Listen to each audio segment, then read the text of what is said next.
Hello, this is Jenny Fern, and today I'm going to tell you about my favorite books I read this year. First up, I'm going to talk about Princess Academy by Shannon Hale, published in 2005. This was a book I'd gotten in order to stock my little free library. I picked it up because I needed some middle grade books, and I'd actually heard good things about Goose Girl by the same author.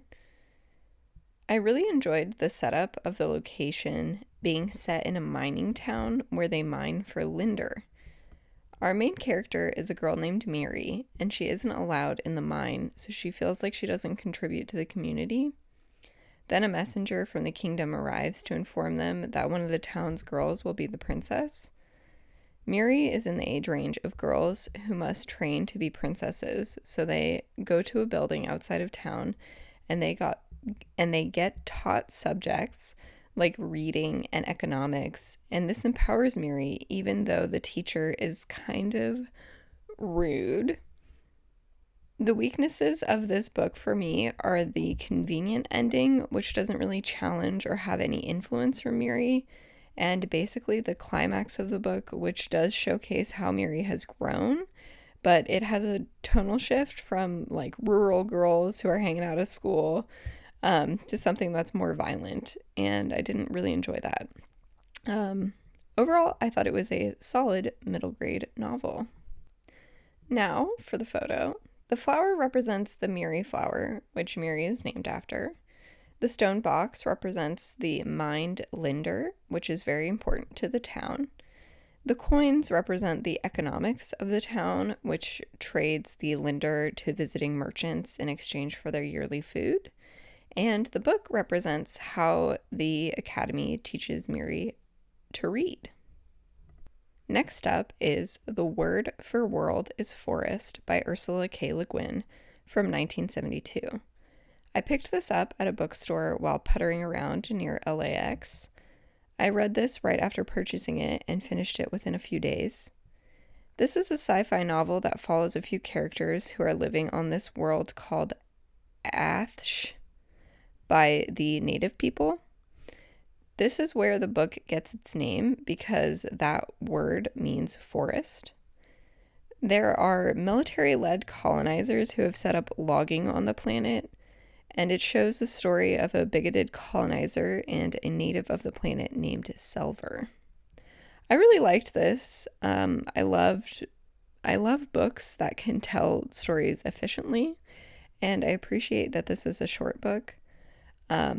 Some of it is quite shocking to read, and it is quite violent. Now let's talk about Ishmael by Daniel Quinn, published in 1992. I was recommended this book by a coworker after we were discussing the influence of agriculture on humanity. I had read Sapiens previously, so I didn't have a mind-blowing reaction to this book. But I do love thinking about humanity, civilization, the choices we've made, and how we can shape our future. I ended up reading this through Audible to use up some of my husband's free book offers. Ishmael follows a conversation between a man and a captive gorilla. It talks about the history of humankind, and I love the posing of different groups of humans as leavers and takers, and the idea of civilization as someone thinking they're flying and yet they're just slowly falling. I think the hardest thing for me to take in is the assertion that we need to reduce our population. It is a topic that's just so wrapped up in eugenics, and it's hard to imagine a good way of doing that. It was also interesting for me as someone who was working on a gardening book at the time to be really conscious that I don't believe in extraction when gardening, but rather working with nature to feed many living things. Next, I'll talk about Galapagos. This is a novel by Kurt Vonnegut, one of my all-time favorite authors, and it was published in 1985. You may have guessed that it explores the idea of evolution. This story does take place on one of the Galapagos Islands after there's this strange financial collapse that ripples through and affects humanity There are hints throughout about how humanity will evolve into something kind of like a seal or a sea lion following a disastrous or a series of disastrous events. And you get to see how that plays out through the novel. This kind of story is right up my alley and is what I would expect from Vonnegut.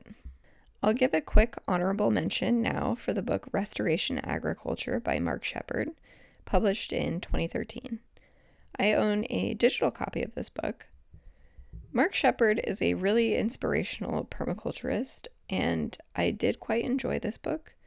It's noted as a favorite book of a few permaculturalists I respect, so I may have had unreal expectations going into this book. It was quite good, quite encouraging, and inspirational. I finally read Convenience Store Woman this year after seeing it all over the place.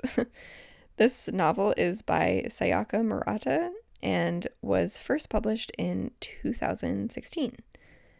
I don't think I've read anything quite like this, but I would love to hear similar recommendations if you have any.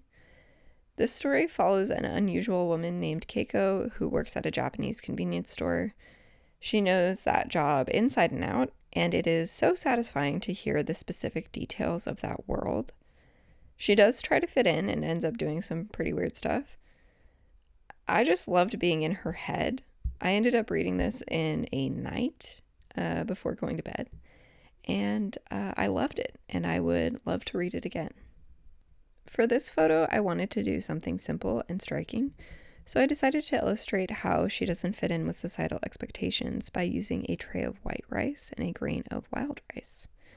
I do have a lot of Japanese knickknacks from when I spent some time there.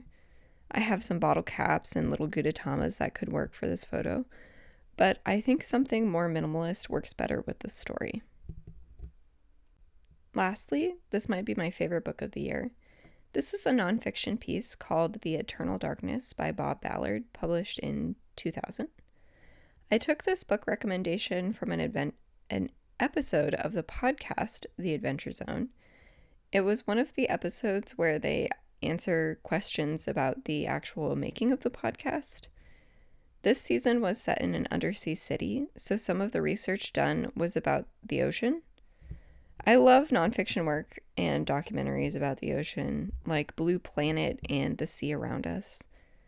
This covers the history of deep sea exploration, and since it's written by Bob Ballard, who is one of the most storied deep sea explorers, there is firsthand information about the discovery of hydrothermal vents and the Titanic, for example. It is just so fascinating. So those are some of my favorite books that I read this year.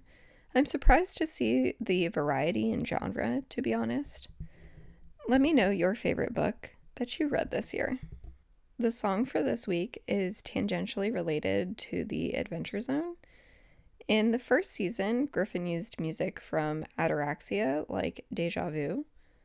That artist also goes by the name Mort Garson, and made an album for plants called Plantasia, and the song Plantasia is my song for this week. Thank you very much for watching. If you liked the video, please like it, and if you'd like to see more, please subscribe. Have a great day.